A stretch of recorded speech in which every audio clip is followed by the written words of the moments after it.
Nós estamos em um metrô, na estação São Bento, porque aqui na estação São Bento nós vamos conhecer a história de várias pessoas que se reuniam para dançar o hip hop.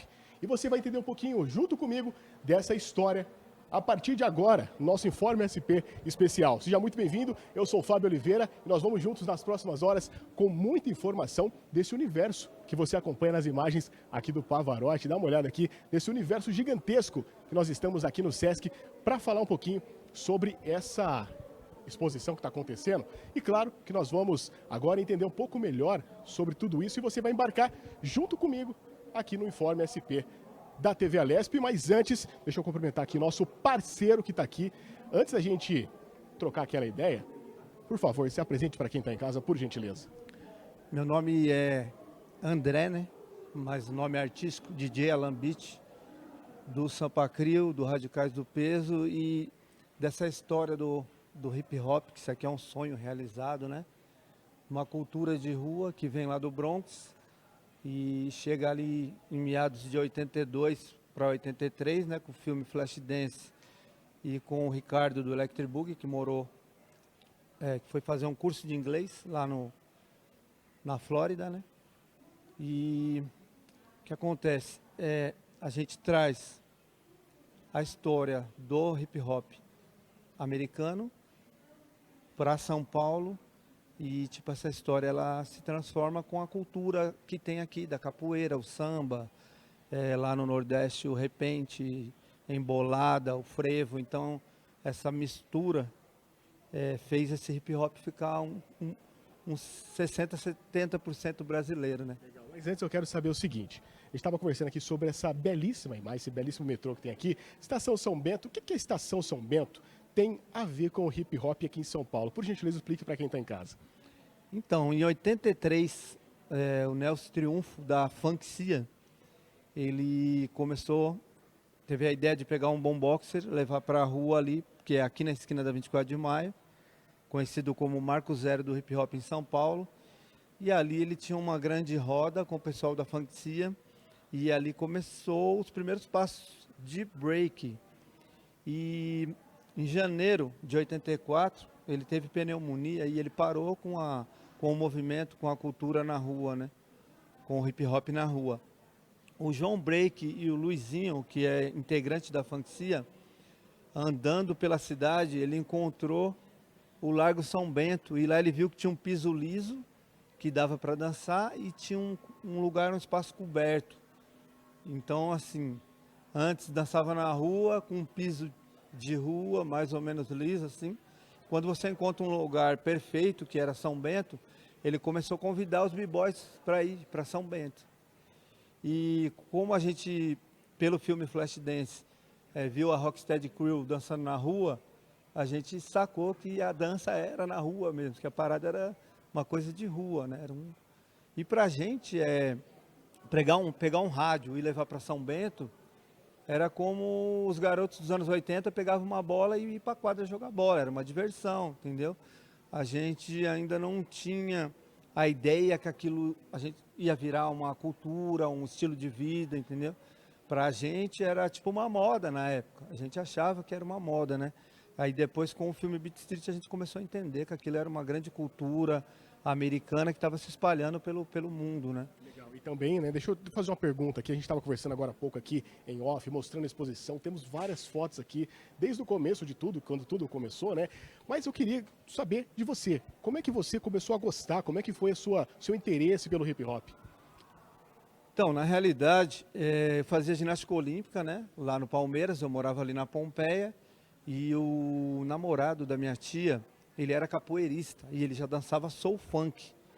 E assim, imagina eu, tipo assim, filho de negro com português, mas aparentemente branco, no meio dos caras do Black Power tentando dançar funk, tipo, não era, né? Não era aquilo. E aí chegou o break, logo em 83, 82, 83. E aí esse dançarino de funk, meu tio, né? Na época, me levou pra capoeira. E aí quando chega o break, aí eu vi que a capoeira era uma junção, já estava na frente, porque eu já era capoeirista.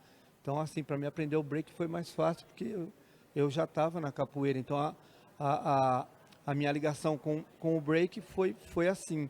E aí eu ganhei um concurso na Broadway, que é na Marquês de São Vicente, lá de dança. E esse concurso era o prêmio, né? O vencedor ganhava aquele Databyte Data Entry, um concurso, primeira computação que saiu em 84. A criançada nem sabe o que é isso. O Databyte Data Entry, aqui na 24 de maio, com a Dom José de Barros, era um curso de computação. O computador era do tamanho de uma geladeira naquela época. E aí, eu ali no curso de computação, ouvia aquela música eletrônica, batendo. O que está acontecendo aqui? É um baile? Aí eu descia a escada dali da Dom José de Barros, chegava aqui na avenida, aqui na rua 24 de maio, né? O Nelson com o bombox, cabelão, as roupas coloridas, aquela roda grandona e todo mundo dançando. E eu ficava por horas ali olhando, né? Porque eu não conhecia a galera, eu ficava ali olhando, né? E aí um dia um b-boy chamado Raul, que hoje mora lá na Holanda, em Amsterdã, e ele já era dançarino de rua, ele já era da funkcia, ele pegou e, pum, tacou o dedo na minha cara. Falei, você aí, ó. Tá todo dia aqui, entra aqui e dança, né? Você sabe dançar, você tá todo dia aqui e tal. Aí eu entrei e comecei a dançar, né? Aí ele falou assim, agora eu descobri porque você vem aqui, para copiar meus passos. Porque eu estava dançando e fazia os passos dele, né? Então assim, eu me inspirava nele para dançar, no começo, né? E aí a gente virou amigo, aí ele me chamou para ser parte do grupo de b-boys, dançarinos de apoio da funkcia. E aí eu comecei a dançar com eles, com todo mundo, com o Pierre, com o Paul, com o Billy, nos shows da funkcia, né? E assim, a diferença da 24 de maio para São Bento é que na 24 de maio o Nelson usava aquilo ali como um palco. Ele fazia o show da funkcia, dançavam, tirava o chapéu, passava lá, recolhia o dinheiro e no final da tarde pegava todo o dinheiro que arrecadou, dividia com a galera, com a molecada. Entendeu? Já São Bento, não, São Bento virou um point. O que é um point? Onde as pessoas vão para dançar, trocar informação, cada um vinha com jornal, um recorte de revista, uma foto de lá dos Estados Unidos, uma lata de spray gringo, cada um vinha com material, um tênis, o pessoal trocava tênis lá, roupa, agasalho dos filmes, assim, via nos filmes e conseguia. Antes era muito difícil ter Puma aqui, né? Então a Nação Zulu, Crazy Crew, eles pegavam um tênis liso, branco, e pintavam o Puma igualzinho, mas idêntico, mano. Eles pintavam mesmo na mão. Pra assimilar um Puma, né? Não, tudo para ser parecido com os caras americanos do filme do Beat Street, né? Então, assim, a grande importância da 24 de maio foi assim, porque a gente não tinha o conhecimento que aquilo era uma cultura, né? Que era um estilo de vida. A gente fazia na época que aquela época era a época da moda, né? O break estava como moda ainda. Que aí depois vem o New Wave, vem o rock e vem o menudo ainda. E ainda tinha o Smiths ainda, né? Tipo, em 85 vem uma chuva de outras modas, né? Você pega do rock aí, ó, Capital Inicial, Legião Urbana, Titãs, Paralamas do Sucesso, Camisa de Vênus. Um monte de grupo fazendo o RPM, né? O RPM lá fez um grande sucesso com o Paulo Ricardo. E em seguida Menudo, aí depois o New Wave, B52, Divo, Nina Hagen. E aí vem aquela galera fazendo esse som. E nessa parte de 86 para 87, só ficou quem era do hip hop mesmo. Porque aí a moda já caiu, entendeu? Aí os caras que iam fazer show e ficavam em hotéis, com piscina, programas de TV, não tinha mais esse glamour, né? O hip hop meio que deu uma apagada, porque assim, não só em Nova York, como em São Paulo, tipo, quando uma moda estoura muito, eles logo em seguida vêm com outra moda, né? Aqui teve várias, né? Pagode, axé, aí depois veio o eletrônico, aí depois vem piseiro e sertanejo, tipo, modinhas que vêm, algumas se solidificam como um movimento forte, né? Porque os artistas conseguem formar outros artistas e outras passam, né? Acabam passando. E hoje arrisca os passos ainda? Dança até hoje ou tá meio enferrujado? Como é que tá? Na realidade eu danço quando eu tenho alguma competição para me ser jurado, alguma coisa, aí eu pratico um pouco e levo, né? Mas como nossa dança ela é envolvida com o lado da ginástica, né? Da capoeira, da ginástica, então assim, tem que se fazer um aquecimento, alongamento, tem todo um preparo, né? E eu sou de 67, né? Já estou com 58 anos, então o preparo tem que ser maior ainda para não ter contusão, nem distensão, né? Tá Certo, DJ. Daqui a pouco eu volto contigo mais um pouquinho para nós dar um tour aqui, dar um passeio aqui, um giro, né? Porque tem muita coisa legal aqui. Então daqui a pouco a gente volta trazendo mais notícias. Mas ó, eu vou passar agora, mostrar um pouco aqui da exposição, conversar também que tem uma moça ali também, que é importante também. A gente vai bater um papo com ela e a gente já volta daqui a pouquinho, tá bom? Daqui a pouco eu tô de volta contigo aqui. Então, ó, seguinte, você que tá em casa nesse momento, acompanhando aqui o nosso Informe SP ao vivo, né? 5 horas da tarde, 5 horas 3 minutos. Nós estamos aqui ao vivo no Sesc, né? Aqui na capital paulista. Dá uma olhada, o Pavarotti mostrando aqui as imagens. Agradecer também nossos auxiliares aqui, o Brunão também aqui apoiando todo mundo aqui, fazendo nosso apoio. E ó, aqui, isso aqui que você está vendo é só um pouquinho. Isso aqui é só um pouquinho do que está acontecendo aqui no Sesc, tá? Só um pedacinho só do que está acontecendo. Para você ter uma ideia, claro que tem. Aqui tem roupas, né? Você tá vendo aqui várias roupas aqui, tem sons aqui, diversos aparelhos de sons, de rádio, enfim. Então isso aqui é só um aperitivo para você. Eu já vou dar um spoiler para você ficar comigo, porque é o seguinte, daqui a pouquinho eu quero mostrar para você a jaqueta do Michael Jackson, a jaqueta do Thriller. A jaqueta do Thriller do Michael Jackson tá aqui, tá? O Bruno tá assustado ali porque ele não viu ainda, você de casa tem certeza que não viu também. Você que tá assistindo a gente nesse momento, fica aqui no Informe SP que daqui a pouquinho eu vou mostrar pra você a jaqueta do Michael Jackson, a jaqueta do Thriller. Você tinha visto essa jaqueta, Pavarotti? Não? Então daqui a pouco você vai ver também, eu vou mostrar pra você também. E aqui, ó, o pessoal tem a experiência, né, de ouvir um som, tá vendo? Porque aqui tem vários vinis aqui, vários discos, né? E também as jaquetas, roupas de hip hop e todas essas fotos aqui que você tá vendo aqui que o Pavarotti tá mostrando, isso aqui é tudo história, meu amigo e minha amiga, tá vendo? É tudo história que foi montada aqui para quem tá nessa exposição ter essa experiência. Aqui para você ter uma ideia, só pro pessoal de casa situar, o Taíde novinho aqui, ó, Taíde no Clube Cave, né, com o DJ Ninja, olha, ó, 1988, o Taíde, que é uma grande referência no hip hop. Taíde aí fazendo, essa é a foto do Taíde. E aqui também, ó, um rapaz aqui que eu praticamente sou fã, não sei vocês, mas meu pai também é muito fã. Aqui, ó, N. Dinaldinho. N. Dinaldinho, muitas músicas famosas. E aqui N. Dinaldinho, ó, com a discografia aqui, ó, Menos um Irmão, chega disso. Então tem muita coisa boa, tem Sampa Crio também aqui pra você, também, tá vendo? Tem muita coisa boa aqui e eu vou mostrar daqui a pouquinho mais detalhado o que temos aqui no Sesc. Mas agora, deixa eu dar uma olhada aqui, que nós vamos conversar com uma moça que ela faz parte aqui dessa exposição. Deixa eu chegar aqui. E aí? Tudo certo? Tudo certo, então tá bom. Ela é a curadora Rose. Só para você de casa situar aqui a curadora Rose, ela tá com esse espaço aqui. Tô certo ou tô errado? Certo, é isso mesmo.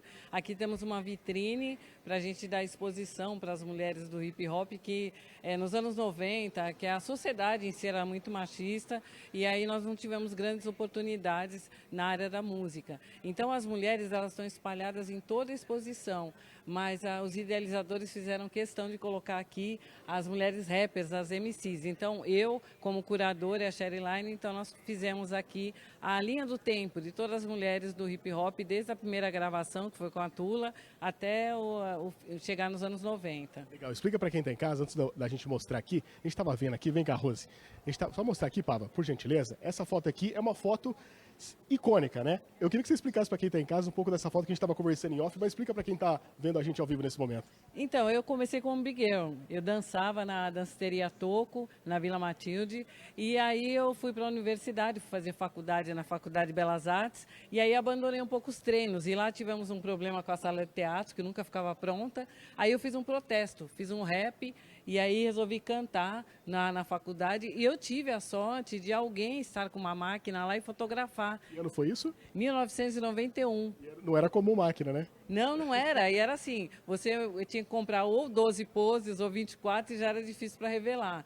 E aí, depois que eu fiz o protesto na faculdade, que me deram, eu não pensava em ser cantora de rap, nada, era conseguir realmente arrumar a sala de teatro. Aí veio o rapaz lá da arquitetura e falou, tira essa foto tua. Então, esse registro para mim, ele é emblemático, que é aqui que eu mudo do elemento que eu era big girl, que eu era dançarina, eu vou do break para MC. E depois daí que eu passo realmente a cantar rap. Legal. E fala uma coisa pra gente. Quais foram, né, as dificuldades? A gente fala que... A gente estava ouvindo aqui algumas pessoas falando que o mundo do hip hop era um pouco machista, né? Como é que foi as dificuldades para a mulherada ingressar no hip hop? Então, foi bem difícil, porque assim, as mulheres, a gente não tinha em quem se inspirar lá de fora e nem daqui.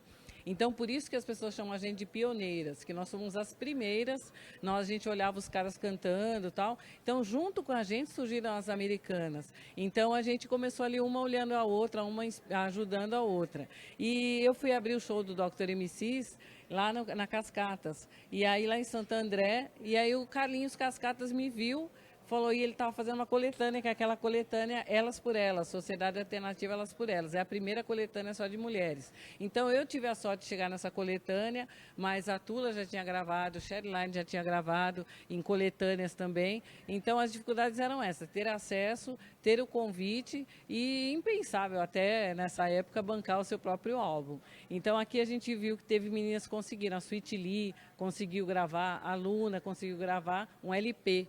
Então, as duas fizeram algo raro para a época, que foi ter um LP sozinha sendo mulher. Que legal, legal. Uma história muito bacana. Agora, vamos perguntar aqui para a Rose, né, Rose? Desses momentos que você acabou passando... Vamos chegar aqui perto aqui dessa roupa, que depois você vai explicar para a gente o que é essa roupa aqui. Desses momentos, né, que você passou lá do começo de tudo isso, quais momentos foram os mais marcantes para você? Então, um dos mais marcantes foi a minha primeira gravação, porque eu estava me preparando para fazer a coletânea, estava fazendo ali os beats já no estúdio, só que eu nunca tinha entrado no estúdio para gravar mesmo. E aí o Taíde me liga, me convidando para participar da música A Entrevista. Então, eu fui pela primeira vez no estúdio, que é o estúdio do Cuca, DJ Cuca, e aí gravei com meus ídolos, que era Taíde DJ1. Então, foi a primeira vez que eu entrei no que a gente chama de aquário, coloquei um fone e soltei a voz. Então, para mim, essa foi uma das experiências mais, assim, emblemáticas da minha vida, que foi a primeira vez, e ali eu vi que era realmente o que eu queria, que era cantar e passar a minha expressão através da música. A gente falou de experiências boas, né? Claro que durante essas experiências boas existiram alguns perrengues também. Você lembra de algum perrengue que você pode contar pra gente aqui? Nossa, vários perrengues. Os mais, assim, era até, ou estava o seu nome no papel e você não cantava, ou você ia para um lugar, não tinha seu nome e alguém deixasse abrir o show. Mas, para mim, acho que a mais difícil foi no show do MT Bronx, que era um parceirão, que eu abri vários shows dele. Ele me convidou para o lançamento dele. E aí, chegando lá, quando eu ia cantar, não, esse grupo aqui tem LP, ele vai cantar primeiro. Não, é você. Não, agora não é. Eu passei a noite inteira no camarim esperando ser minha vez. E aí, chegou um momento que eles falaram, não vai cantar mais, agora é o artista principal. Então, foi muito frustrante, porque o artista principal era meu amigo. Eu fui convidada, mas por uma questão de organização. E aí, foram passando artistas mais famosos que tinham shows em outros lugares, até entendo, mas foi frustrante me preparar. Se eu soubesse, tinha ficado lá fora curtindo a festa, né? Mas eu fiquei no camarim nesse vai e não vai, então isso foi bem frustrante. A gente estava falando de tudo isso, a gente falou da roupa aqui, né? Dá um passinho aqui pra gente mostrar direitinho essa roupa aqui. O nosso auxiliar ali, o Bruno, ele estava falando o seguinte: tem alguma relação, essa luva, com a época do Michael Jackson? Com certeza. Essa luva eu tinha, até ali tá em outra foto, é a luva que eu mesma bordei. E aqui nós fizemos uma remontagem dessa foto que está aqui embaixo. Essa luva da foto eu bordei na época do Michael Jackson, foi copiando mesmo Michael Jackson. Então todo mundo que dançava tinha que ter duas coisas importantes, essa luva e esse óculos. Então eram coisas que todo dançarino de break tinha que ter na época. Então a gente começou realmente com Michael Jackson. E aí quando chega o break a gente passa a dançar, a fazer um moonwalker. Eu dançava muito na parte do alto. Então, eu entrei num grupo de rapazes, eles me acolheram. Eu tive muita sorte, porque a gente vê muito assédio, muita coisa desagradável com mulheres na dança, mas eu tive muita sorte. Eles me acolheram, me ensinaram, ainda ganhamos o concurso. E aí eu ganhei um apelido de DJ Iraí Campos, a mina do break. Então, aí essa época era Toco que marcou, nessa época que eu usava essas roupas nos anos 80. Que legal. E o legal de tudo isso, né, Rose? Eu queria que você falasse também como que hoje o hip hop, né? Quais são as dificuldades do hip hop hoje no Brasil? Porque a gente vê aquilo que a gente estava conversando, né? Muitas pessoas ainda não têm um acesso à história, muitas pessoas ainda têm um certo preconceito, mas como que você vê a dificuldade hoje do hip hop? Eu acho que hoje a gente tem a possibilidade de conhecer as músicas através dos aplicativos, tudo, mas a gente ainda tem uma dificuldade que tem pessoas que ainda têm um preconceito com o hip hop. Então, essa exposição, ela faz com que as pessoas possam conhecer de onde veio o hip hop, entender a importância dela e ver que é família, que todo mundo que vem aqui, vem pai, vem mãe, vem filho. Então, essa que é a maior dificuldade, a gente ainda inserir o hip hop dentro da educação. Tá certo, então é isso. Então daqui a pouquinho vou te fazer uma pergunta antes pra gente sair aqui pro intervalo, antes do intervalo. Ainda dança? Sim, danço. O corpo tem a dança, a gente não tem como, com a idade, a gente vai tendo dificuldades de locomoção, de se mover bastante, mas com 62, sou aí uma sexagenária que ainda sou uma Abigail. Daqui a pouquinho, você de casa, tem que aquecer alguma coisa ou dá para fazer uns passinhos daqui a pouco? Daqui a pouco. Daqui a pouquinho você de casa vai acompanhar aqui a curadora Rose fazendo os passinhos e vai puxar o nosso auxiliar ali, o Bruno, que ele tava louco para fazer também os passinhos, tá? O nosso auxiliar Bruno também tá louco para fazer um passinho. Então daqui a pouquinho o Bruno e a Rose fazendo aqui os passinhos. Eu vou te convidar também, claro, pra gente fazer um passeio depois por aqui. Você aceita esse convite? Com certeza, vou participar e vou junto. É isso. Então, ó, a gente vai fazer um intervalo rapidinho. O intervalo é bem rapidinho. Não saia daí. É o tempo de você tomar uma água e voltar, porque daqui a pouquinho eu vou mostrar pra você, junto com a galera aqui, exclusivamente, a jaqueta do Michael Jackson, do Thriller. Então não saia daí, que daqui a pouco, depois do intervalo, tem muito mais pra você. Até já.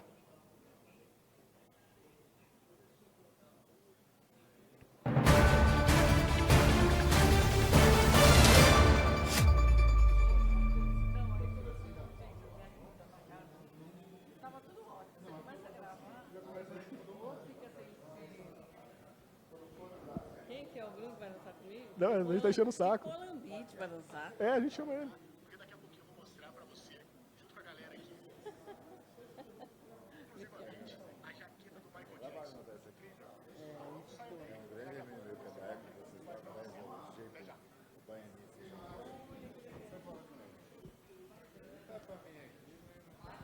Você acha que a gente pega a nossa amiga ali do Sesc ainda? 6 minutos, o Pavarotti precisa.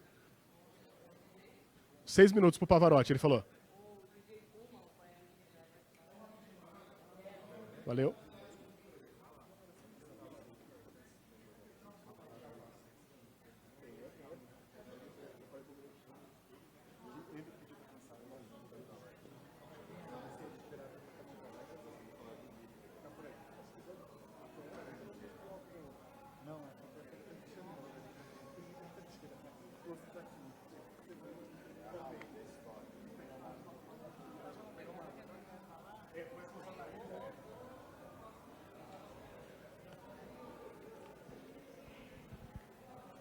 Sim, eu capei aqui só pra não dar problema, tá? Pra não ficar tremendo aí. A hora que a gente vai voltando, eu tiro.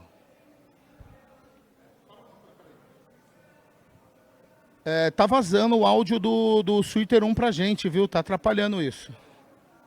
Tá?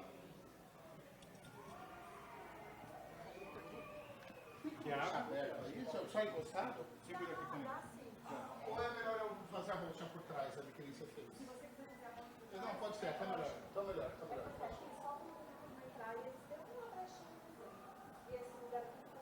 Bruno, depois você vai dançar ali um hip hop, tá? Não. Vai dançar hip hop. Eu Thiago? acho que você tem jeito de Não, obrigada. Eu até trouxe depois o filtro pra vocês, mas ele já tinha ido. Ah, a gente pegou até. É que aqui no Sesc não vende água. Vamos andar pra lá? Dá pra ir pra lá? Dá pra gente andar pra lá? Não, pra lá onde? Pro outro lado. Quer mais água, Paulo? Tá. Quer bala? Não, a bala deixa eu pegar a hora que eu for. Então, eu vou tomar mais uma Você água. não vai beber, não? Se eu negar um pouquinho, pode deixar. Pode deixar, eu tô devagar. Ah, tá. Obrigado. Tá bom. Então a gente vai lá atrás, mostrar como é que tá. Aqui é o começo da história do hip hop. Tipo, ele vai falar de Nova York, tal. Tem um trem lá no fundo. Eu sei, eu passei lá. Você passou. Lá tá com outra cor, né? Mas eu vou deixar a cor meio azulada lá, porque é do ambiente por causa da reprodução, tá?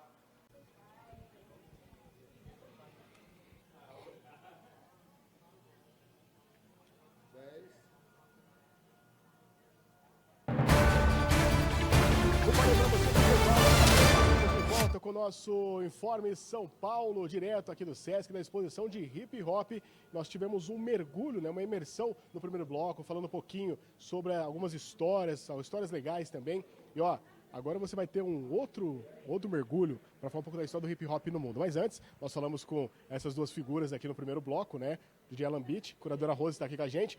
Vamos começar do começo, né? Vamos começar lá da onde começou tudo. Vamos lá, quem quer começar explicando pra gente o que está acontecendo aqui, o que acontece aqui?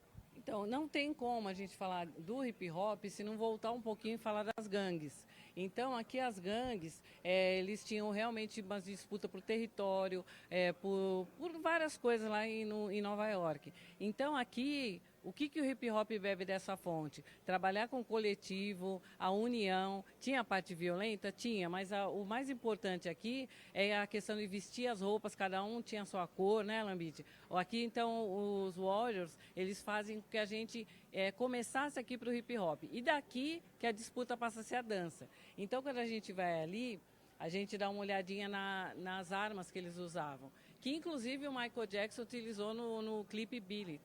Então, eram pessoas das gangues que estavam no clipe, não eram dançarinos imitando o que eles faziam nas ruas. Que legal. Vamos passear então, vamos lá mostrar então que armas são essas, né? Essas armas aí. Vamos lá com o pessoal acompanhando. Você lembra dessa música aí, Brunão? Beat It? Lembra do... rapaz, você dançava, né? Vamos lá então acompanhar aqui, porque aqui, ó, a exposição é gigantesca, tem muita gente aqui acompanhando, tendo essa imersão aqui. Então, vamos falar um pouquinho, vamos mostrar pra quem tá em casa, aqui o Pavarotti mostrando pra gente quais são essas armas aqui. Vamos chegar junto aqui também. Então, tem o tchaco, tinha o soco inglês. Então, essas armas eram utilizadas na hora dessas disputas. Mas tinham as regras. Então, a primeira delas é que era mano a mano. Eram duas pessoas brigando e o restante da gangue que ficava em volta não podia entrar. Só podia bater do pescoço para baixo. Então, tinham várias regras que eram utilizadas. Isso a gente vê nitidamente no clipe do Michael Jackson. A gente se encanta com o clipe e nem imagina que isso foi uma ideia tirada das gangues reais de rua. Então, aqui a gente tem a ideia, o livro The Warriors. Eles fizeram um livro e queriam fazer o filme, ficaram 10 anos tentando levar isso para as telas, mas as pessoas falavam que era muito violento, mas depois conseguiram fazer o filme The Warriors, que é onde eles passam realmente a ideia de que começam as gangues. Então é aqui que começa o hip hop e depois ele é levado por África Bambata para fazer a disputa através da dança. E vendo tudo isso aqui, que passa na sua cabeça? Aqui, quando você sobe ali no elevador ali, aperta o 5, né, o quinto andar, é como se você entrasse num túnel do tempo e estivesse voltando ali para o começo dos anos 80 e revivendo toda essa história fantástica que todos aqui de São Paulo, né, do hip hop, viveu. Então é muito importante você resgatar isso e, assim, o mais importante é você mostrar as pessoas que fizeram parte, que estavam lá, mas que não ficaram famosas, que não são conhecidas, né? Então, acho que assim, a fundação, né, é importante. Quem estava lá? Quem foram os caras que começaram o hip hop, né, em São Paulo? Isso é importante, independente de fama, de dinheiro, de sucesso, a importância de quem fez, né, história e de quem estava presente na história. Então, passando aqui das gangues, só para não estender muito, nos anos 80, a menina do bairro tal não podia namorar com o cara do bairro Y, porque já naquela época tinha esse negócio de ter essas gangues. Eu lembro que ali na Pompeia, onde eu morava, do lado era a Barroca, do outro lado era o Morro da Coruja, onde era a Rifaina. Então, quando um do meu bairro conseguia atravessar para o outro lado e voltava sem apanhar, ou sem brigar, ou sem nenhuma treta, era uma vitória. E eles do outro lado da avenida também, né? Então, às vezes, por hora, ficava aquela turma assim do outro lado da avenida, encarando os caras do outro lado, que era do outro bairro. Então, anos 80 teve muito, um pouco disso, né? Desse retrato de gangue. Não era tão violento igual no Bronx, né? Mas teve. E agora a gente vai entrar aqui para contar um pouco da história dessa transição da gangue pro hip hop, e a Rose pode falar. Certo. Antes da gente ir para lá, eu estava vendo aqui esse painel, dá uma olhada aqui, Pavarotti. Estava vendo esse painel aqui, é o painel do grafite, é isso mesmo ou estou errado? É isso mesmo. Nessa época já estava acontecendo o movimento do grafite, que a gente passa a entender depois, mas o grafite ele é muito ligado à questão da arte de rua com as gangues. Então os territórios eram marcados também através de tags, que seriam os nomes das gangues, né? Então o grafite acompanhou bem essa fase e ali um boombox, porque era uma coisa que sempre acompanhou a gente desde o início do hip hop.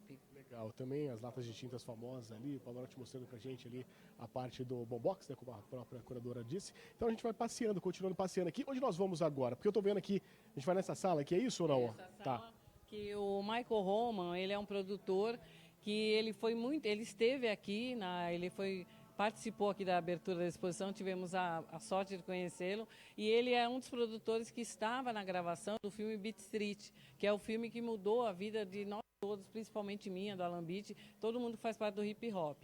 Ele fez um programa que era o Graffiti Rock. Esse programa não foi extenso, mas foi ali que ele colocou os 4 elementos, o MC, o DJ, o grafite e o break. Então, esse programa não foi extenso, mas ele foi a base para que todos os programas que viessem depois copiassem essa fórmula dele. Então, a MTV, tudo que veio depois, bebeu na fonte desse programa do Michael Roman. Que legal, que bacana. Aqui, então, nós temos uma imersão contando um pouco da história, né? Aqui está passando algum vídeo aqui nesse momento, né? Então, a gente só vai mostrar aqui. E aqui, outro ponto aqui que nós temos também, essa parte aqui também que chama atenção na exposição, né? Porque, vou falar uma coisa para vocês, chama muito a atenção essa outra parte aqui, porque aqui tem só relíquia, né? Só relíquia. Dá para escolher um favorito daqui ou não? Bem difícil. Eu sou suspeita de falar porque James Brown, para mim, é tudo que está aqui, mas tem outros que eu gosto muito, Isaac Hayes. Né? Que tem Marvin Gaye, tem o Curtis Mayfield, Isaac Hayes. Esses caras foram os mais sampleados pelo rap, né?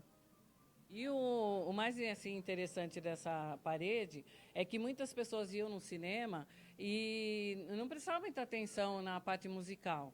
E aí eles começaram a inserir a trilha sonora da Black Music. E isso mudou a vida de todas as pessoas, tanto quem ia assistir, muita gente passou a ir assistir para no final copiar o nome do LP para comprar, e a vida dos artistas que por conta da trilha sonora tiveram suas carreiras sendo conhecidas no mundo inteiro. Legal. Vamos para outra parte então?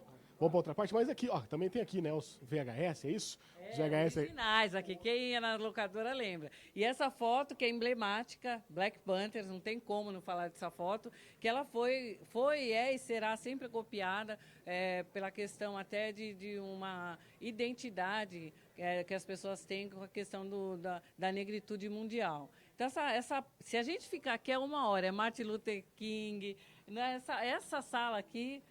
Vamos para outra sala, que ali é a África Bambata, que ele mudou realmente o hip hop, e ele começa aqui porque os pais dele foram do Black Panthers. Então a ligação está muito grande aqui.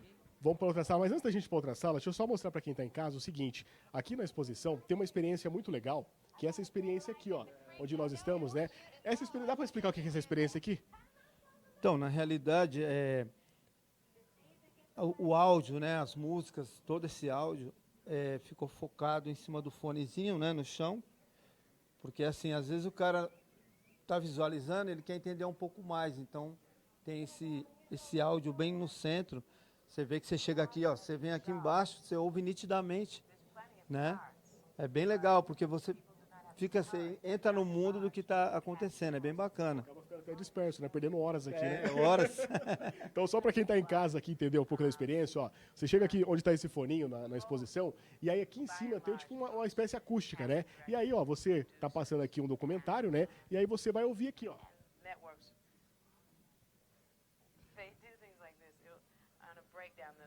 Tá vendo só que legal? Dá para ouvir aqui, não só isso, mas também tem vários espalhados aqui pela exposição. Vamos passear mais um pouquinho, porque tem muita coisa, tá? Isso aqui é só o começo da exposição, a gente tá mostrando só o comecinho. Daqui a pouquinho você vai ver a jaqueta do Michael Jackson do Thriller, eu tô fazendo esse suspense, né? Porque tá lá. Você viu a jaqueta do Michael Jackson do Thriller ali ou não? Ó, a moça já viu ali, ó. Ela já viu. Daqui a pouquinho a gente vai mostrar para você que está em casa a jaqueta do Michael Jackson do Thriller.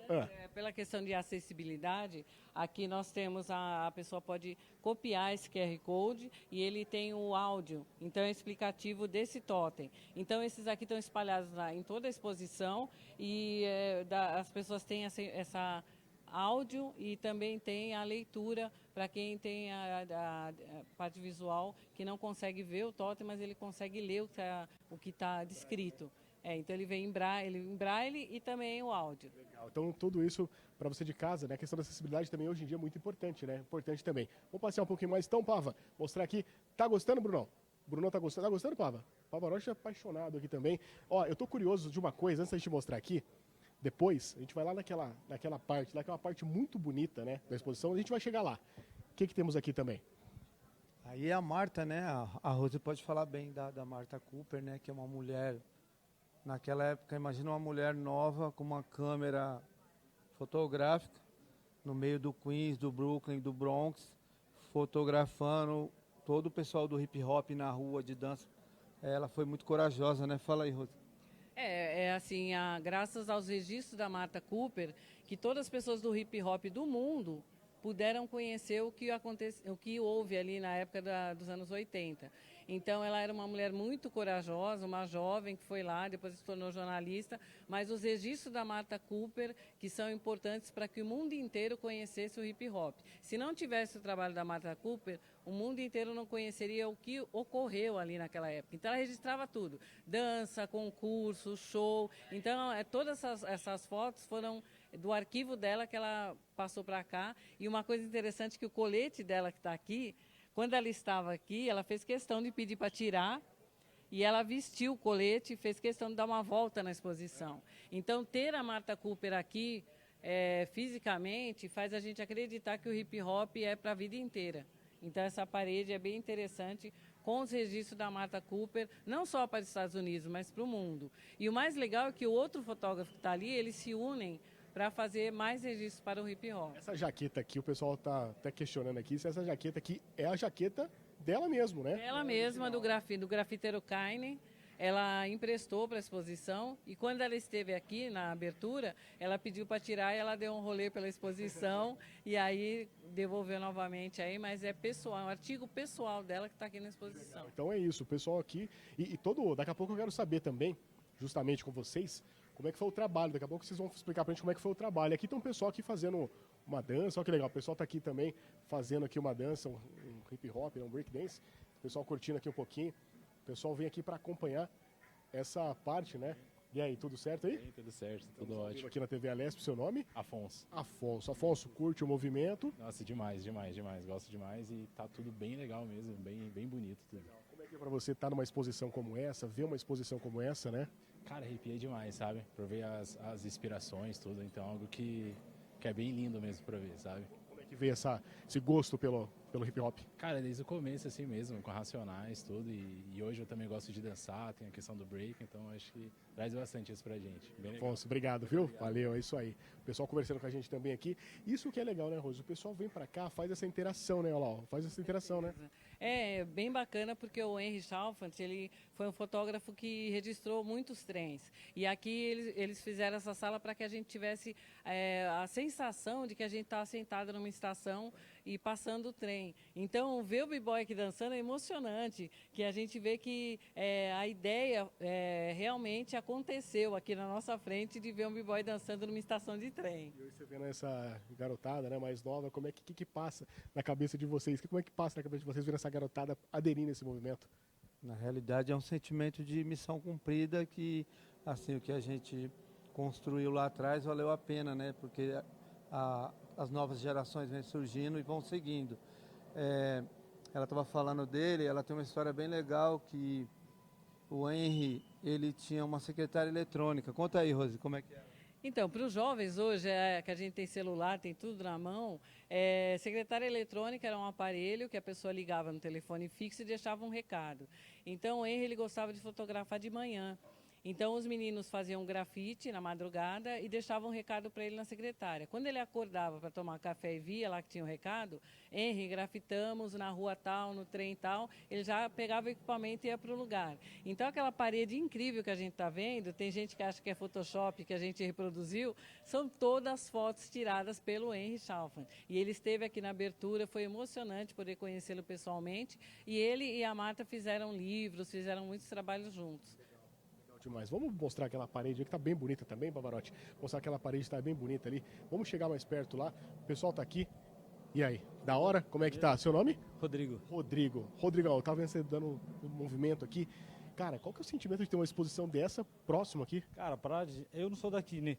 Sou de Campos do Jordão, mas pra gente é um sentimento único, porque a gente vê o hip hop lá no comecinho, voltando e pegando a nova geração. Então, pra gente é perfeito. Legal. E como é que veio o gosto do hip hop na sua vida? Como que entrou o hip hop na sua vida? Cara, desde pequeno eu sempre acompanhei o Michael, sempre gostei muito de ver o Michael Jackson. Logo em seguida conheci o hip hop, faço grafite. Então meio que foi um puxando o outro e hoje estou dando aula de dança. Legal. Pô, você dá aula de dança? Sim. Que legal. Depois será que tem como você ensinar para aquele garoto algum passinho, só pra gente mostrar ele ao vivo aqui? Na hora. Aquele garoto, ele tá louco pra fazer uns passinhos. Demorou, daqui a pouco nós já se pega. Beleza, valeu, obrigado, viu? Valeu.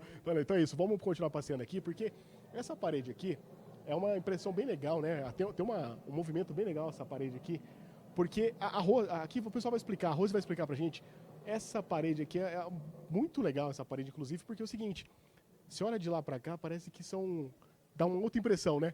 Um quadrinho, né? Mas na verdade aqui é outra coisa, né? São todas as fotos tiradas pelo Henry, que ele ia realmente nos bairros, ele ia nos locais e geralmente ele era o primeiro fotógrafo a registrar, por conta disso que eu falei de que os meninos avisavam para ele. E ele gostava de fotografar de manhã, por conta da luz do sol. Por isso que ele conseguia, a gente tem essas cores incríveis. Então, essa conexão dos grafiteiros da rua com o Henry fizeram com que a gente pudesse hoje ter essa leitura do que era Nova York nos anos 80. Legal. Vamos para outro espaço, então? Cuidado com o trem aí, Pavarotti. Cuidado com o trem, gente. Vamos para outro espaço ali que tem mais coisas aqui para mostrar para você. Tem que tomar cuidado com o trem, né? Senão o trem... Cuidado aí, Bruno. Vamos passeando aí, vamos passeando. Tem aqui... É gigantesco, uma imersão muito legal de várias coisas. O pessoal aqui aproveita para fazer a dança, né? Aqui o pessoal, tudo bem, o pessoal fazendo aqui. E daqui a pouquinho você vai ver também a jaqueta do Michael Jackson aqui com a gente. Ó, dá uma olhada aqui também, tem mais histórias para vocês aqui, muita história, né? O pessoal acaba tendo esse acervo gigantesco aqui onde nós estamos.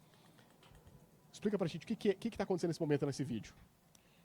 Aqui tem a bateria 909, né, da Roland, bateria 808. A 909 é responsável por quase todas as músicas de eletrônica, de house music, de rap. E a 808 das músicas mais voltadas para Miami, né, os electrofunk, os Miami Bass, funk melody. Então essa bateria aqui tem mais a cara do eletro e lá house e rap. Legal. Então... Só para ficar bem claro que quem começou com a música eletrônica foi aqueles caras ali, ó, os alemães do Kraftwerk. Esses caras começaram com a indústria eletrônica de música. E o África Bambaataa, né, do Bronx, de Nova York, foi para lá para estudar com os caras, para aprender a mexer nos equipamentos, para poder produzir algo similar ao que os alemães começaram a fazer, né? Então, muitas vezes, tem pessoas que acham que tudo surgiu nos Estados Unidos, mas não foi nem tudo, né? Algumas coisas eles pegaram de outras culturas, de outros países e transformaram, né? Então, aqui é duas baterias emblemáticas que até hoje usa essas baterias para fazer tanto rap, house, trap, funk, electrofunk, Miami Bass, drum bass, são essas duas coisas raras aí. Beleza, é isso. Então, tem muita coisa. Eu tava vendo aqui, eu vi em algum lugar, não lembro se foi lá ou foi aqui, a jaqueta do Run DMC. Que tava Run DMC. É aqui, né? Vou mostrar porque aqui tem muita coisa bacana. Aqui são vários elementos, jaquetas, né? Tem tudo aqui, né? Que aqui o que é importante falar, tem muitas coisas, mas a Cindy Campbell, ela fez uma festa junto com o irmão dela, o DJ Kool Herc. Então, as duas datas importantes para o hip hop, uma é 6 de agosto, que foi essa festa que ela criou com o irmão, e nessa festa que ali teve a apresentação do hip hop, teve a dança, então o pessoal fala que é um dia do hip hop. E África Bambaataa, já em novembro, dia 12, ele cria a Zulu Nation, que tem os fundamentos da Zulu Nation, dia 12 de novembro. Então são duas datas que se completam. As pessoas falam, pô, por que tem duas datas? Porque uma é da festa da Cindy Campbell, com o irmão Kool Herc. E outra é quando a África Bambaataa lança a Zulu Nation, que está espalhada no mundo inteiro. E aí que a gente vê aqui a roupa original do Elko J, uma roupa incrível que a gente, na época, a gente sonhava em ter esse colar e ter essa roupa.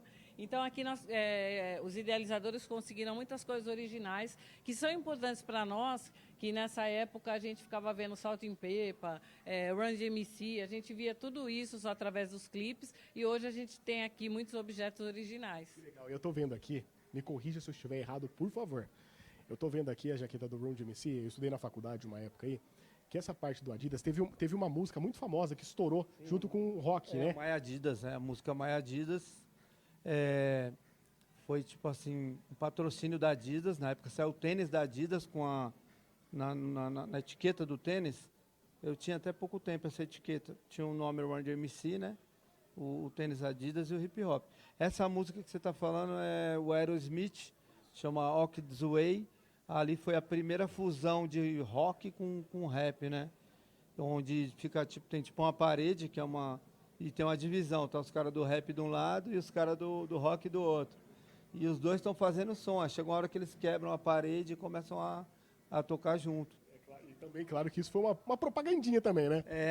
E é muito interessante porque isso acabou tocando no mundo inteiro. Então, quebrou aquele mito das músicas do rap não ter guitarra. Não, guitarra é coisa de branco, né? E então quebrou isso um pouco. Acabou fundindo um pouco a música eletrônica com o rock. É bem interessante.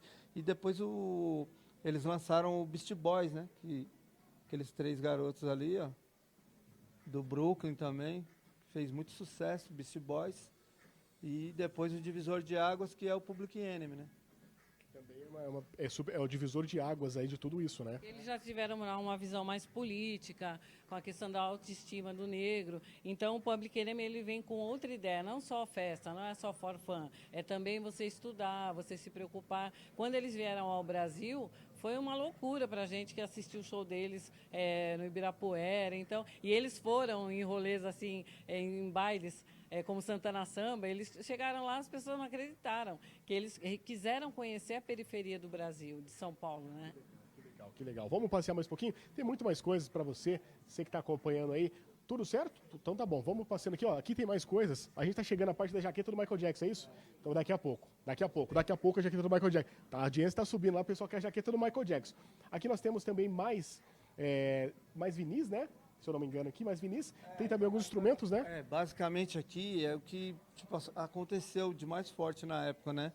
O Kurtis Blow, ele fazia um lado funk, aquele funk. O que quer dizer o funk, o melô do tagarela, o rap de improviso, de freestyle? Na realidade, o funk ele vem do acústico e o rap vem do eletrônico. Então, o Kurtis Blow ele faz essa transição, entendeu? De sair do acústico e ir para o eletrônico. Então, aqui tem alguns discos que foram o The Breakers ali, esse outro disco dele, o primeiro, fundamental, o próprio primeiro disco do Run DMC. Ali o The Teacher's Tree, que tem o Comodi, né? Na época ele era daquele grupo. E aí depois ele virou solo. E aqui o glorioso Grandmaster Flash Furion 5, né? Que tem muitas músicas de sucesso. Lembrar de um também, que é o Sugar Hill Funk, né? O Sugar Hill Gang, que foi o primeiro que gravou esse funk falado, né? Que é o Rapper Delights. Depois o Miele regravou uma música em português em cima do Rapper Delight. Ele fez uma paródia, né? Isso a gente tá falando de 78 ou 9, Rose? É por aí. Rapper Delight, 79, é por aí. 79. 79. Vou deixar a jaqueta para depois, Vamos. vou mostrar lá. Olha, o pessoal tá todo mundo curioso pela jaqueta do Michael Jackson. Tá todo mundo curioso pela jaqueta do Michael Jackson. Daqui a pouquinho você vai conferir. A gente vai dar só uma passeada aqui, porque é o seguinte... Eu tô vendo ela aqui, mas daqui a pouco você de casa vai ver a jaqueta do Thriller. Tá todo mundo curioso para saber. Ó, dá uma olhada aqui, pá. Eu sei que você gosta disso aqui, ó. A Kodak aqui, ó. Você gosta dessa, né? Olha lá, ó. Kodak aqui, aquela para fazer o registro, né? Então aqui também nós temos um acervo gigantesco de roupas, né? Aquilo ali também é relíquia, né? Aquilo ali é relíquia, né? Aquilo ali é relíquia. Vou falar daqui a pouco. Vamos falar daqui a pouco. Vamos falar. O que é importante falar é o seguinte, esse rapazinho aqui, ó, o LZ, o Luizinho, junto com o João Break, que eu falei lá no começo da matéria, ele foi um dos responsáveis de levar o break daqui, da 24 de maio, para São Bento, para virar point, né? Aqui era tipo um show de rua, né? Lá na São Bento não, lá podia colar todo mundo, dançava todo mundo junto, lá era para trocar informação. E aqui tem os componentes todos da Funkcia, né? Toda a galera tá aí, então, representada. Aí, Lila, o Fred, Pierre, o Nelson Triunfo, o Billy, o Def Paul, o Raul, que mora lá em Amsterdã, que é um dos primeiros b-boys. E o legal dessa vitrine aqui é o talco ali, né? Tipo, as mães dos caras que dançavam break nos anos 80, o talco sumia toda hora, né? Agora, o porquê que o talco sumia? Então, porque o talco, ele ajudava a deslizar. Então, jogava o talco no chão, passava um pano junto com o tal, que o chão ficava lisinho para poder fazer os movimentos. Já usou para uma outra finalidade, né? Que bacana. Agora vamos falar dessas relíquias aqui que nós temos. Não é muita coisa aqui. A gente está vendo aqui óculos, está vendo aqui Walkman. Tem também muita coisa. Depois a gente vai, claro, que você explicasse pra gente como é que foi para reunir todas essas relíquias. Mas, por favor, explica pra gente um pouquinho dessas relíquias aqui, sapatinhos aqui. Como é que foi? Posso falar? Então, ali tem alpargatas, né? Era já da época da dança do robô, né? Da dança que o soul funk já fazia o robô. Então, o pessoal usava alpargatas para deslizar também. Aqui você vê a joelheira, né? Para rodar de joelho. Que essa joelheira, na realidade, era de quem jogava vôlei, sim, né? A joelheira. E importante falar do tênis da Vans, que era um dos mais caros na época, né? Então, para ter um Vans, o que a gente fazia? Comprava um rainha e pintava o quadriculado. Fazia o quadriculado, né? Fazia o quadriculado, não tinha como, né? E luvinha, né? Touca da avó, rodava tudo na época, né? Tipo, começava a sumir as coisas, né? Sumia talco, sumia touca. Mas era para uma finalidade boa, né? Para poder fazer todo esse espetáculo que aqui na rua 24 de Maio, onde é o Marco Zero, né? Inclusive é legal falar daquela foto que está lá atrás. Por quê? Porque o cara estava na hora certa, no dia certo, que saiu a foto. Então ali na foto, você olhando ali, atrás do Nelson ali, ó, tem um rapaz ali, um moreno lá, né? Aquele moreno é o Pepeu, foi o primeiro rapper nacional, né? O Pepeu que canta aquela música Ruth Carolina, Nome de Meninas. Ele foi o primeiro a gravar o rap, o Melô do Bastião, e ele frequentava 24 de Maio. Então ele deu sorte de sair numa foto emblemática da Funkcia, e ele saiu ali, ele dançava junto com a gente na época também. Ficou registrado, né? Eternamente. Lugar certo na hora certa. Isso, né? O mais legal pra gente, pra mim, pro Alambite, que a gente frequentava essa esquina aonde está o Sesc 24 de Maio. Então, para a gente, é muito importante ter essa exposição aqui, porque é nessa esquina, nos anos 80, que o Nelson juntava a Funkcia e a gente vinha para aprender a dança, para prestigiá-los. Então, ter esse Sesc aqui para nós já foi a realização de um sonho, agora ter exposição aqui era algo inimaginável. Então, para nós, essa foto, ela nos remete à nossa juventude lá dos anos 80, né? Ela acaba trazendo... Vamos passear um pouquinho para cá. Vamos passear um pouquinho. Vamos falar aqui. Tem aqui. Vamos mostrar aqui. Ela acaba trazendo o Marco Zero realmente para onde começou o hip hop em São Paulo, né? Essa vitrine aqui ela é fundamental, porque esse é o grupo Electric Boogie. Aquele é o Ricardo lá, que eu falei, aquele de preto é o Ricardinho, né? O Ricardinho, o pai dele ali na República era dono do primeiro cabeleireiro que foi o pioneiro em alisamento de cabelo. E aí o que aconteceu? O pai dele mandou ele para fazer um curso de inglês lá em Tampa, na Flórida. E isso foi em 82, e o break estava explodido lá nos Estados Unidos. E quando ele vem para cá, todo mundo achou que ele era americano, porque é o único que dançava break com a perfeição daquela época, né? E aí a importância do passaporte dele ali, ó, com a data de quando ele voltou, né? Ele volta de lá no dia 30 de julho de 82. E aí em novembro de 82 ele forma o grupo Electric Boogies, que gravou um disco pela RGL, eles gravaram um disco na época. O que aconteceu com o Electric Boogie? Eles foram para a TV logo e ficaram famosos logo. Então, assim, eles não tiveram muito contato com a rua. Só que o Ricardo, o Nelson, uma vez foi na Fantasy, buscou ele lá, na Fantasy, e falou para ele que tinha um movimento na rua tal, e trouxe ele para a rua, né? Então, aí a gente tem o nosso primeiro b-boy brasileiro, com certeza, até pelo passaporte dele que está com a data ali, né? Que é o Ricardo. E eles lançaram também esses tênis da All Star, que aqui era uma fortuna e não tinha, só vinha dos Estados Unidos esses tênis.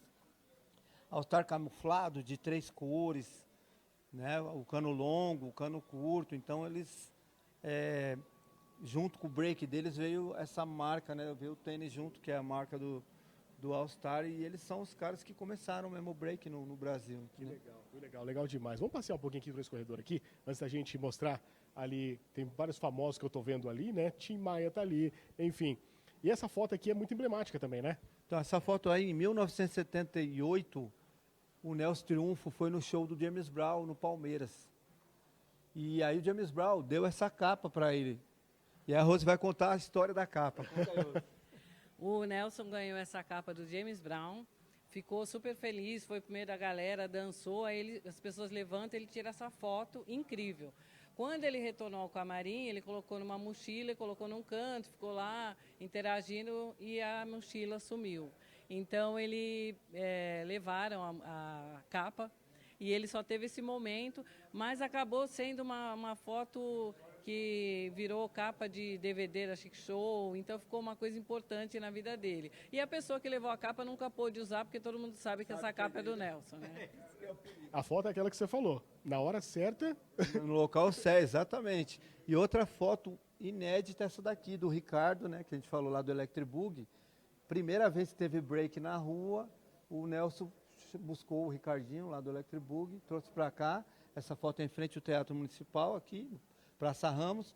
E ali está o dançarino Charles, que começou com o Pierre, que é da Funkcia também, que é muito importante para a cultura, né, para o hip hop, é um dos pioneiros também. Então aí está uma rica história do hip hop, dos fundadores mesmo. Maravilha. Então, ó, é o seguinte, você que está em casa acompanhando a gente nesse momento, nós vamos daqui a pouquinho pode ser? Vamos agora? Vamos agora então, vamos lá mostrar que tem muita coisa, né? Mas ó, aqui ó, tudo isso aqui, meu amigo, minha amiga, é tudo história, tá? Tudo isso aqui é história que você está vendo aqui. São dois lados aqui.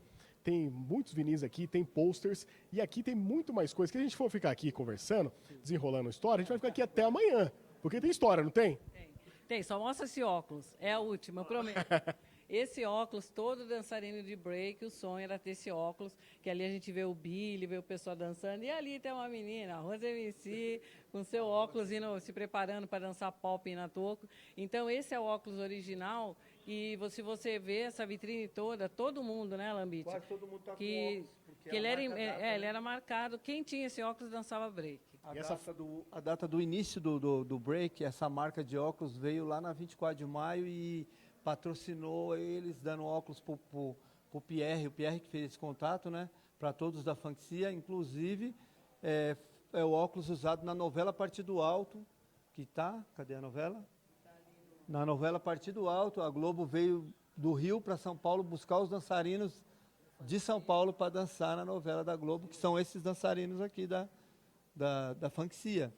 Então a importância do cara ser visionário, né, de pegar um óculos e falar, ó, o óculos vai para a Globo, vou patrocinar todo mundo, entendeu? É muito importante. E ali o Electric Boogie já com um carro, né, deles, uma van deles, já naquela época, nos anos 80, eles já eram famosos, já eram artistas e tinham uma veraneio que a CCE patrocinou, a marca CCE, e era o único grupo de dança que tinha um próprio veículo para poder fazer show, né? Então, isso é muito importante, da rua para o palco, do palco para a fama, né? Ficaram famosos logo. Tá certo. Vamos passear então, Pavarotti? Vamos lá? Quer fazer o break? Vamos direto para lá? Então vamos lá então mostrar que tem muita coisa pra gente acompanhar aqui, que tem muita história. Vamos lá, passeando aqui, o pessoal aqui acompanhando de perto. Vamos mostrar então a jaqueta do Michael Jackson, mas ó, antes da gente chegar na jaqueta do Michael Jackson, dá uma olhada aqui, ó. Aqui pessoas também emblemáticas, né? Emblemáticas, né? Aqui. Sandra de Sá, tem ali uma reprodução de uma roupa dela. Tim Maia, essa camisa original que a gente vê na capa do LP. A família dele cedeu. A família do Tim Maia, com uma boa conversa, cedeu a camisa do disco para poder estar aqui na vitrine. Então é emocionante para qualquer fã vir aqui e ver a camisa original. Aqui James Brown, é uma homenagem a ele. E aqui o Gerson King Combo, que também era um grande artista brasileiro que fazia um trabalho assim bem próximo ao estilo James Brown. Que legal, que legal. E agora você de casa, senhoras e senhores, moças e rapazes, meninos e meninas, manos e minas, quero mostrar para vocês a jaqueta de Michael Jackson, a jaqueta do Thriller. Essa jaqueta que emblemática, né? Eu vou chegar aí, calma que eu vou chegar aí. Posso passar aqui, Pava? Posso passar aqui? Vou passar na frente aqui. O que essa jaqueta representa para vocês? Isso é um marco, né? Porque o Michael Jackson, o audiovisual, ele revolucionou, né? Ele foi o cara que ele entendeu que não dava para ficar só na música, tinha que ter o visual também. Então isso aí é um marco da revolução do mundo do artístico, do fonográfico, da indústria fonográfica, né? E é importante lembrar que o Michael Jackson, ele, no grupo dele, ele tem um coreógrafo, que chamava Poppin Taco, que era do Electric Boogaloo, né? Um dançarino original. E lá, Poppin Pete também, e o Boogaloo Shirp, Boogaloo Shirp foi o menino que andava com o Michael quando ele tinha 12, 13 anos. E a mãe do Boogaloo falava, ó, ele está copiando a sua dança. Então, assim, o Michael Jackson, ele bebeu muito da fonte do break. Esses aí, ó, são do break, ó, esses do Thriller, ó. Os monstros, entendeu?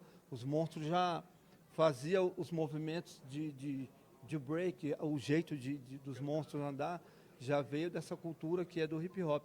E o Michael Jackson sempre foi ligado a isso, e através dele, o backslide e o moonwalker, né, que explodiu ali. Todo mundo acha que ele criou aquilo, mas esse já vem, essa dança vem dos anos 60, com aquele do vento, como é que era o nome do...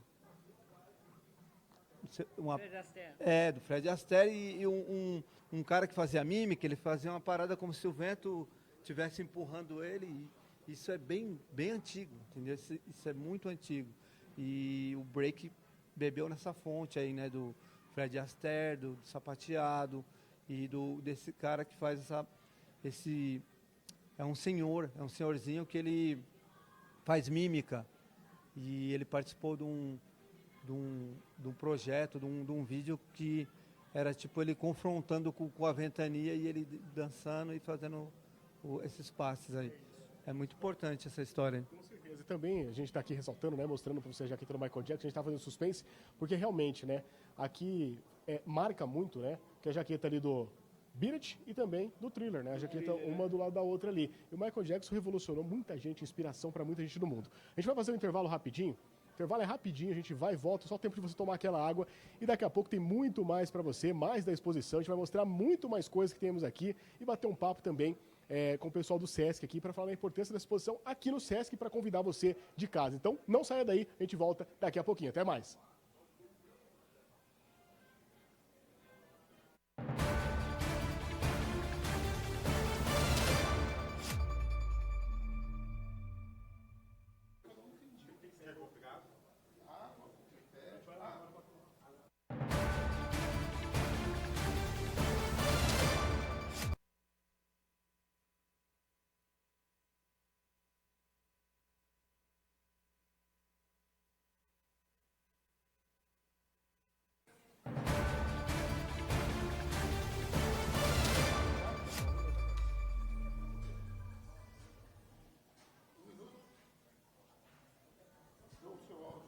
Alô, alô, beleza?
A gente vai conversar com o Adriano aqui, ele que é um dos responsáveis também, né, Adriano? Eu queria que você, antes de mais nada, se apresentasse para quem está em casa.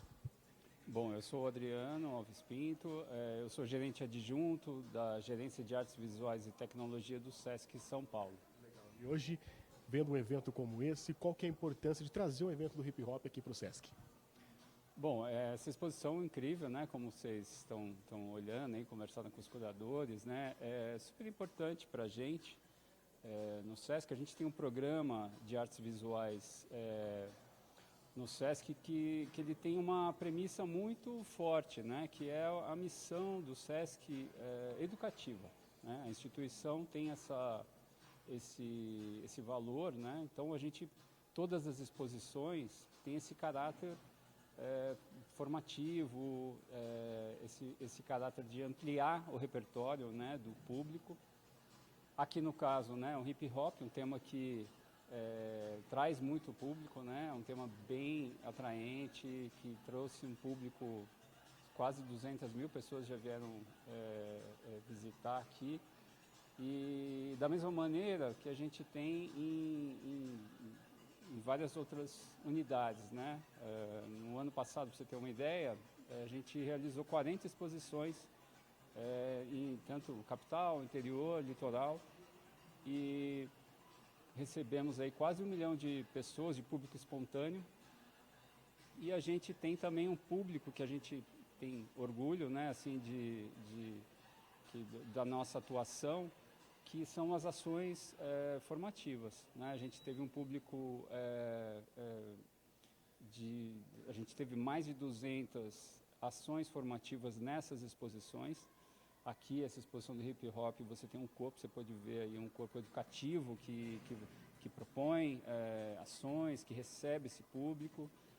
A gente teve no ano passado cerca de 120 mil pessoas que vieram fazer visitas mediadas, né, com esse corpo educativo que tem nas exposições. E a gente entende que esse é um cerne muito importante do programa, né, das artes visuais do SESC. Porque a mediação, a exposição não é um fim em si, né?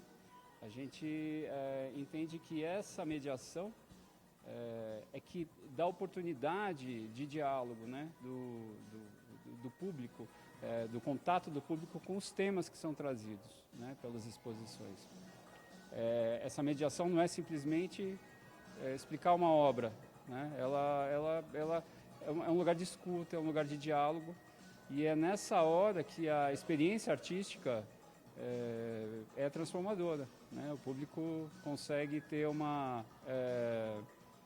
captar outras camadas, né, do que está sendo apresentado aqui.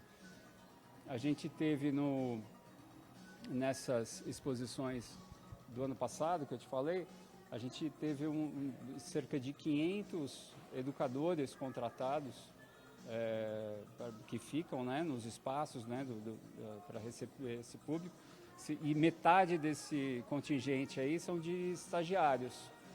E então que também dá uma dimensão do caráter da missão do SESC, né? Não só de formação de público, mas também uma formação profissional, né? De pessoas que estão estudando e que têm oportunidade, talvez a primeira oportunidade profissional no campo da cultura. Então a gente acha isso bem importante também. O melhor de tudo isso também que o SESC proporciona, né, para quem está em casa principalmente, para quem visita o SESC, nessa imersão em todos os locais, né, que acabam sendo apresentados aqui, seja hip hop, seja outro meio artístico, enfim. Só para quem está em casa situar, o pessoal já está acompanhando o Informe SP aqui, nós estamos ao vivo para todo o estado de São Paulo. Queria que você falasse qual SESC nós estamos aqui. Bom, esse aqui é o SESC 24 de Maio, né, que fica na rua 24 de Maio, no centro de São Paulo, né, um SESC muito especial, que foi inaugurado em 2017, né, um projeto lindo do Paulo Mendes da Rocha. É um território muito especial para quem conhece o entorno, né, o centro da cidade, tem uma pujança cultural, econômica muito forte, e esse SESC aqui é muito feliz por estar nesse território, né? E aí trazer um tema como esse, que nasceu aqui nesse território,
Atenção.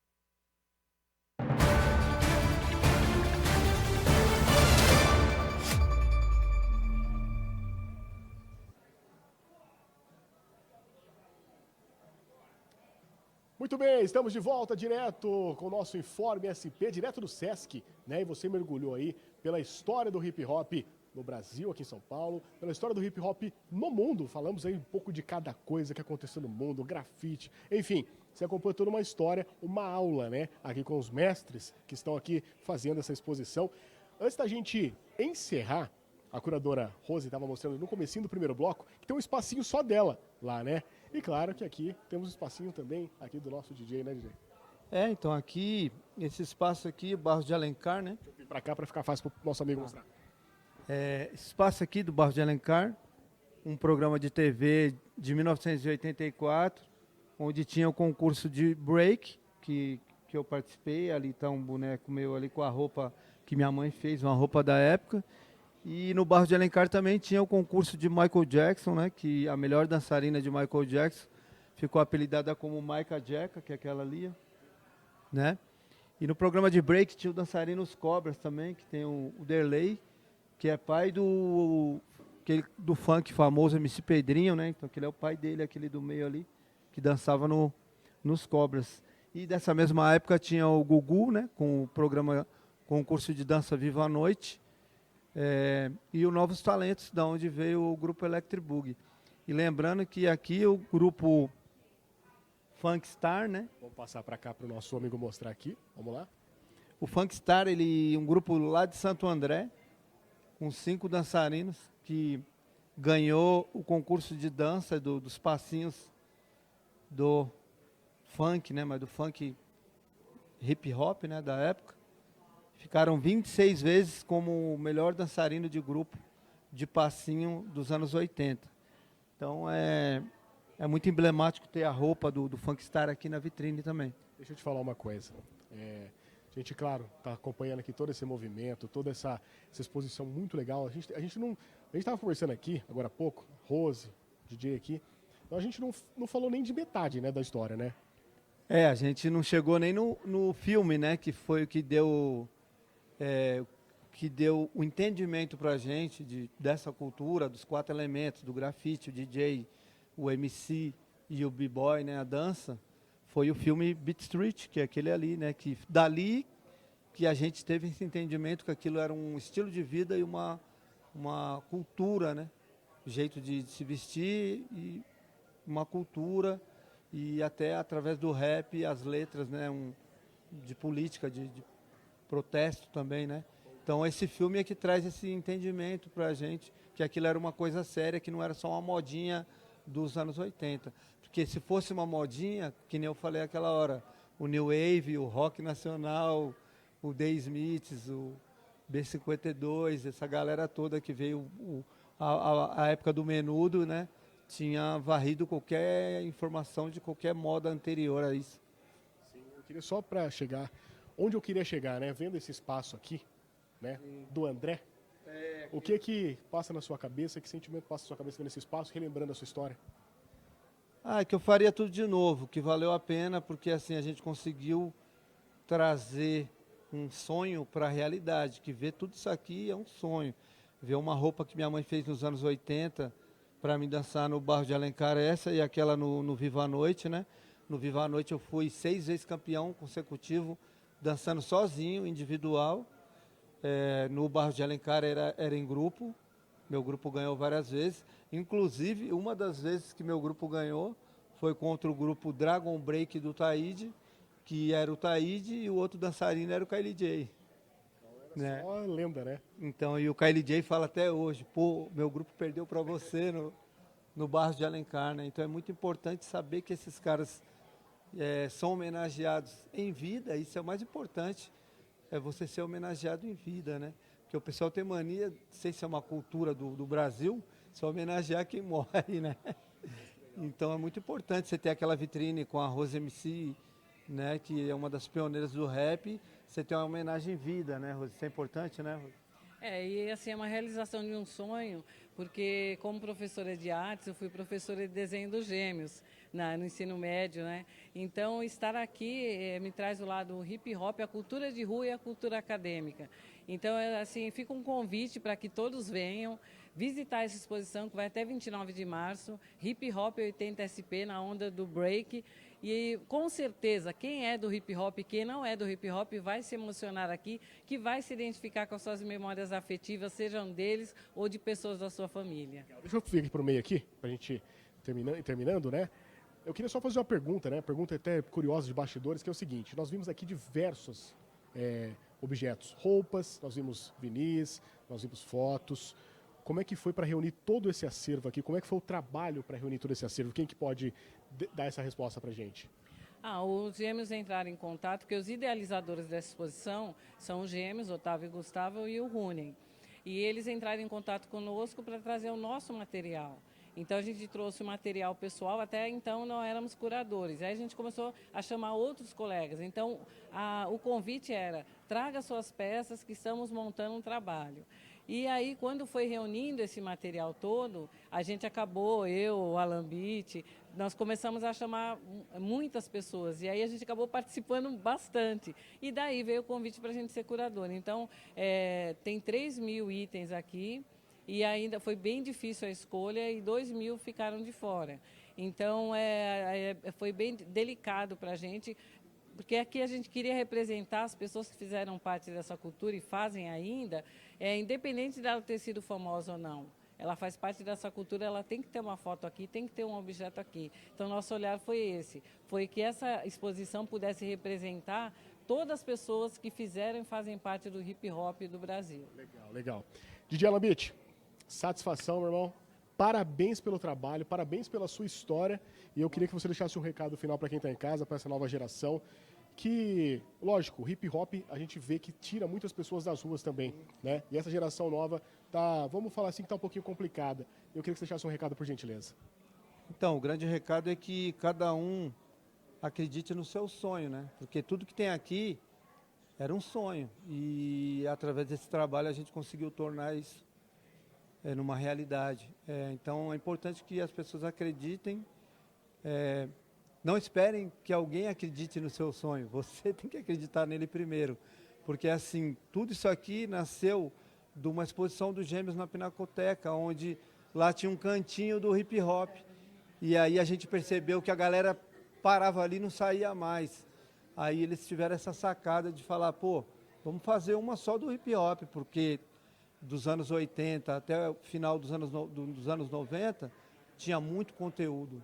E então, fica essa dica, porque assim, que nem eu falei, a gente também nos anos 83, 84, era a nova geração, porque o break surgiu no meio do soul funk. O Nelson Triunfo já dançava o soul, já tinha os passinhos de funk, e o break era algo novo que estava chegando. Então, a gente também foi nova escola. E assim, incomodou muita gente. Os caras falavam, esses caras aí tá dançando, tá limpando o chão. Na escola, muitas vezes um calor, e eu com agasalho na escola, dançando, girando no chão. E a galera, isso já acabou, essa moda já passou, porque já estava no menudo, no new wave, no rock. O rock fez muito sucesso nessa época. Em 85, o rock nacional, ele varreu São Paulo com Capital Inicial, Legião Urbana, Titãs, Camisa de Vênus. Esses caras fizeram muito sucesso. RPM. Eles varreram qualquer informação de qualquer outra tipo de moda, né? Então, ali a moda do break foi caindo e foi surgindo o rock paulista como o new wave e a moda do menudo, né? Então, depois desse processo a gente viu que aquilo era uma grande cultura. Então a dica, que nem você disse, é você acreditar primeiro em você e tentar materializar isso, né? Que isso aqui a gente materializou um sonho. Cada um tinha um pedacinho, a gente uniu esse quebra-cabeça e trouxe para os dias de hoje, né? Se você pegar da 24, a gente migrou para São Bento. Na São Bento estava o movimento punk, que abriu um espacinho para a gente dançar ali com eles. E tudo isso aconteceu nos anos 80, que em 80 foi o boom da cocaína nos Estados Unidos, né? Alguns desses dançarinos que estão aí, que eram famosos, morreram lá por causa de droga, de pegar dinheiro com traficante, e acabaram caras famosos de filme, dançarinos que estão aí famosos, como o Buck Ford e o Kuriak da Rocksteady. Esses dois tiveram a vida ceifada por conta dessa explosão da droga no mundo. Então, aquilo que você falou do hip hop do resgate, ele acontece aqui da mesma forma. Então, assim, o conselho, né, agora finalizando, o conselho que eu dou para esses jovens se ocupem com alguma coisa, ou com música, ou com dança, ou com arte, ou com esporte. Por quê? A partir do momento que você se ocupa com alguma coisa, isso não significa que você vai ficar famoso e ficar rico com aquilo, mas pelo menos você ocupou seu espaço, você não vai entrar em parada errada, não vai se envolver com crime, não vai se envolver com droga. E é o que o hip hop trouxe. A gente entendeu que a gente estando envolvido numa cultura, claro que nem todos iam ficar famosos, mas pelo menos a vida você ia estar vivo, né? Independente de você ficar famoso ou não, você ia ter um bem maior que a sua vida, né? Então, o bem maior é a vida. Então, eu acho que esse elo cultural, artístico, ele preserva isso. Você pegar uma bola e ir para a quadra jogar bola, você não está indo fazer coisa errada, não está indo usar droga, não está indo para o lado errado. O hip hop traz esse mesmo conteúdo aí. É isso. Agora, para a gente fechar aqui também, a curadora Rose está aqui, fez todo esse percurso com a gente. Que recado você deixa para essa nova geração, tá? Que recado você deixa para essa nova geração? Que dica você deixa também? E o que passa na cabeça aí vendo essa realização de sonho? A maior realização, eu acho que não só para o hip hop, mas na vida, acredite no seu sonho e seja feliz. Acredite em você mesmo. Porque, como a Alan Beach falou, a gente nos anos 80, a gente só queria dançar, só queria curtir. A gente não tinha uma ideia de profissão, de que ia ganhar dinheiro ou não. Nós éramos jovens que queriam dançar e ser felizes. Ir no baile do bairro ou vir para o centro da cidade. Então, quando o filme Beat Street apareceu, a gente teve esse entendimento da cultura de rua, que era grafite, DJ, break, MC, e aí ali é um divisor de águas. Aí a gente passa a não só querer curtir, mas querer fazer parte dessa cultura, seja na roupa, no cabelo, no visual. Então, o que eu tenho a dizer para os jovens acredite no seu sonho. Não deixe de fazer o que você acredita por influência de outras pessoas. Então, o hip hop nos faz feliz até hoje. Eu sou uma mulher sexagenária, estou com 62 anos, vivona, na ativa, dançando e cantando. Então, eu sou a prova viva de que acreditar no seu sonho é o melhor caminho para ser feliz. Legal, legal. Deixa eu agradecer vocês também mais uma vez, que fez todo esse percurso com a gente aqui. Nós falamos aqui mais de 1 hora, falando sobre um pouquinho dessa exposição maravilhosa que acontece aqui no SESC, que você de casa pode visitar até o finalzinho de março. Dá tempo de você chegar aqui, chegar mais, conhecer tudo isso aqui que a gente viu, um pouquinho aqui com o DJ Alan Beach, com a Rose, todo mundo. Então, obrigado a vocês todos que estão em casa acompanhando aqui nosso ISP. Agradecer também toda a nossa equipe, nosso Bruno aqui, Pavarotti, Douglas, toda a nossa equipe técnica também e a produtora, né, nossa produção da Letícia Castilho, que trouxe a gente aqui para conhecer um pouco mais sobre esse mundo gigantesco e a história do hip hop. Dá pra gente fechar com uma dancinha? É pedir muito? Eu vou sair aqui então e vou deixar vocês dançando. Fábio Oliveira para a TV Alesp, ó, a dancinha aí, hein?